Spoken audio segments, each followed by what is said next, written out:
بسم الله الرحمن الرحيم. Dari Sa'id bin Al-Musayyab, pamannya, bahwa ada seseorang yang mengadukan keraguannya kepada Rasulullah Shallallahu Alaihi Wasallam bahwa seakan-akan ia mendapatkan sesuatu dalam sholatnya. Beliau lalu bersabda, "Janganlah kamu pindah atau pergi hingga kamu mendengar suara atau mencium baunya."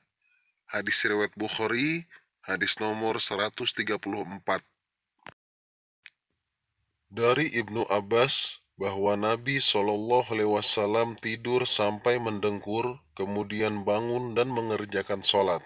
Atau ia mengatakan, Nabi berbaring hingga mendengkur, kemudian beliau berdiri sholat.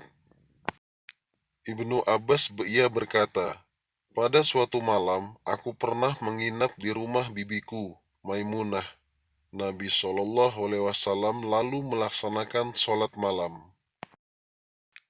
Hingga pada suatu malam, Nabi Shallallahu Alaihi Wasallam bangun dan berwudu dari bejana kecil dengan wudu yang ringan. Setelah itu berdiri dan sholat. Aku lalu ikut berwudu dari bejana yang beliau gunakan untuk wudu. Kemudian aku menghampiri beliau dan ikut sholat di sisi kirinya. Sufyan juga menyebutkan sebelah kiri. Beliau lalu menggeser aku ke sisi kanannya. Setelah itu beliau sholat sesuai yang dikehendakinya. Kemudian beliau berbaring dan tidur hingga mendengkur.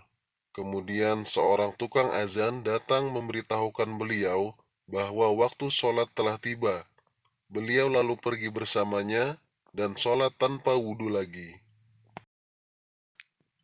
Kami lalu katakan kepada Amr, orang-orang mengatakan bahwa mata Rasulullah Shallallahu Alaihi Wasallam tidur, namun tidak dengan hatinya.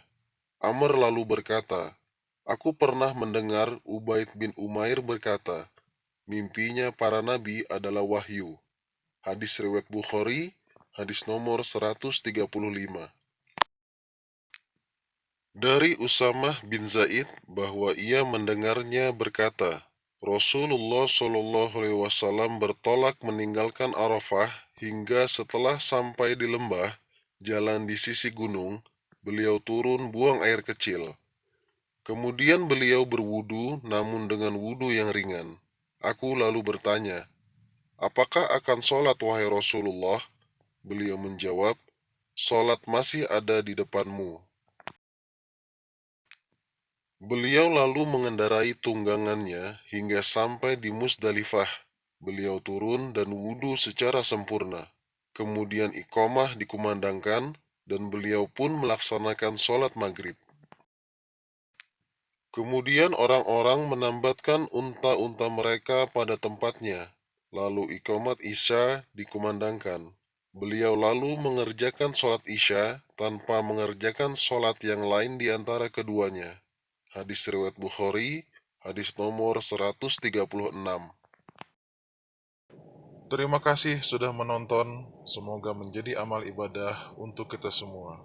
Subhanallah wa bihamdika, asyhadu an la ilaha illa anta, astaghfiruka wa atubu ilaih.